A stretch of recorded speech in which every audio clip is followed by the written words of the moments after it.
Muy bien, muchísimas gracias por estar ya en este segundo video. Estábamos hablando de un poco de los átomos, cuáles son sus movimientos, cuáles son sus cuatro números cuánticos, cómo son representados, cuáles son los movimientos ondulatorios, cuáles son los orbitales, así para nombrar algunos. Y vamos a continuar con un tema que va de la mano, pero sí va variando un poco. ¿Sí? Bien, continuemos. ¿Cuáles son las configuraciones electrónicas de los elementos? Bien, aquí les estoy mostrando en la imagen lo que sería la tabla periódica y con algunos diferentes colores, con los cuales que nos van a ayudar a identificar diferentes cosas de la tabla periódica. ¿Sí? La configuración electrónica es el modo en que los electrones de un átomo, de un elemento, se distribuyen alrededor del núcleo. Recordando, tenemos un núcleo en el átomo y van los electrones trasladándose alrededor de él. De acuerdo con el modelo mecánico cuántico del átomo, la configuración electrónica indica en qué niveles y subniveles de energía se encuentran los electrones de un elemento. Bien, entonces, ¿qué es lo que estamos aprendiendo en esta imagen? Es de que tenemos electrones con diferentes niveles, que estamos hablando de niveles y subniveles de energía que se encuentran que se encuentran los electrones de un elemento. Bien. Vamos a continuar. Tenemos las configuraciones electrónicas y la tabla periódica. En la tabla periódica podemos encontrar todos los elementos que actualmente se conocen. Se han venido agregando, o sea, conforme se han descubierto nuevos elementos, se han ido agregando para poder llevar una representación más gráfica de ellos. Bien, aquí podemos ver un electrón ya, digamos, con una imagen mucho más clara, como se podría representar por medio de energías, que es lo que contiene. Bien, la configuración electrónica de la tabla periódica. Hacia los años de 1920, el físico danés Niels Bohr comenzó a relacionar la tabla periódica con la configuración electrónica de los elementos.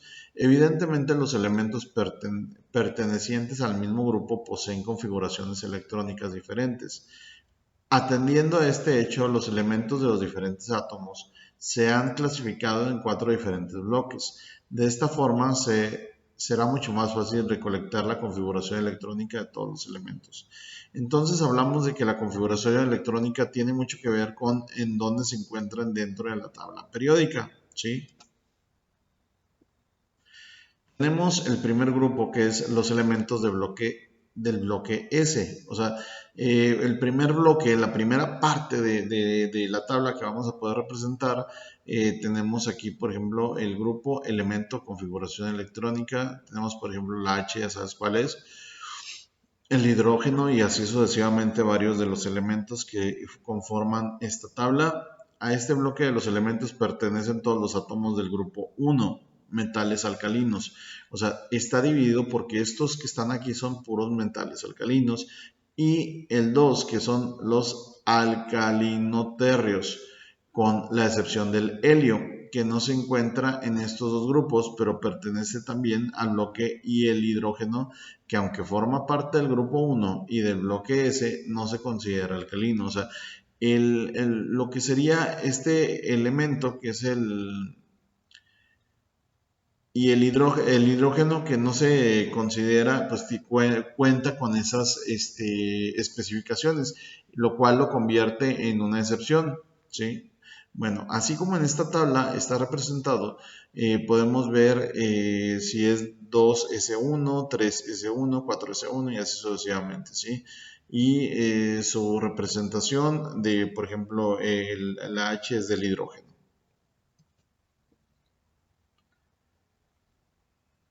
Bien, aquí tenemos ya otros de los elementos que componen el grupo P. Permítanme.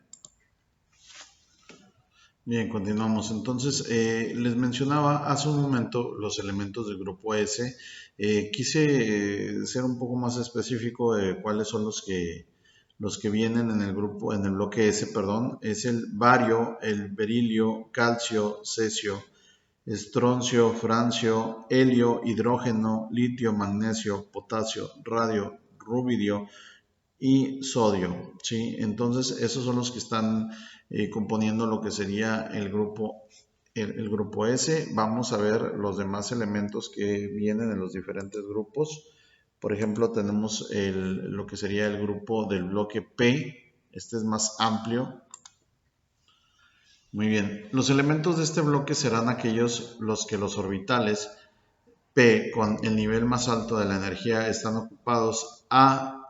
Este conjunto pertenece a los elementos de los grupos 13 terrenos, 14 carbonídeos, 15 nitrogenoides, pentógenos, 16 calcógenos, antifégenos, halógenos y gases nobles, con excepción del helio, que pertenece al grupo S. Bien, y los que pertenecen a este grupo serían el boro, que es representado con la letra B, el carbono con la C, nitrógeno con la N, oxígeno con la O.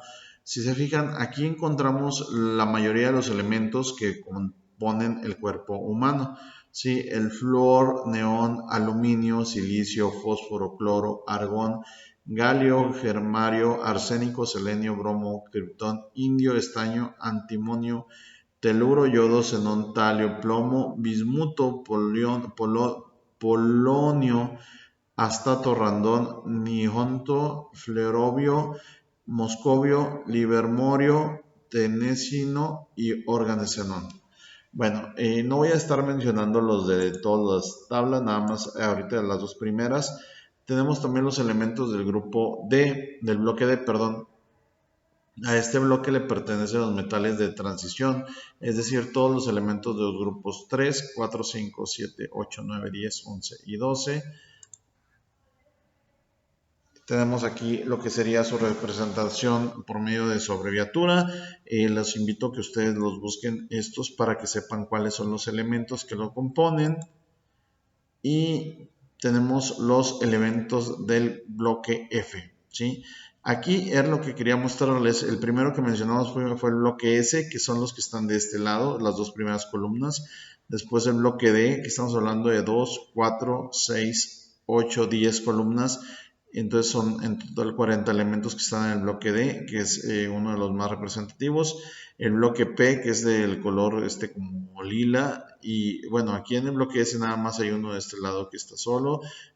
Los invito a que lo investiguen cuál es el que está aquí y el por qué está ahí. Y por último está el bloque F, que es en la parte de abajo, ¿sí? A este bloque de elementos pertenecen los lantánidos y actínidos. Su configuración electrónica no es tan fácil de recordar, ya que hay numerosas excepciones, aunque para describirlas se deben de seguir las mismas normas de llenado que se han visto hasta ahora. Bien, ahora ya podemos entender un poquito mejor lo que es la tabla periódica, y con ello pues culminamos el curso de química básica para ingeniería industrial. De mi parte sería todo. Muchísimas gracias.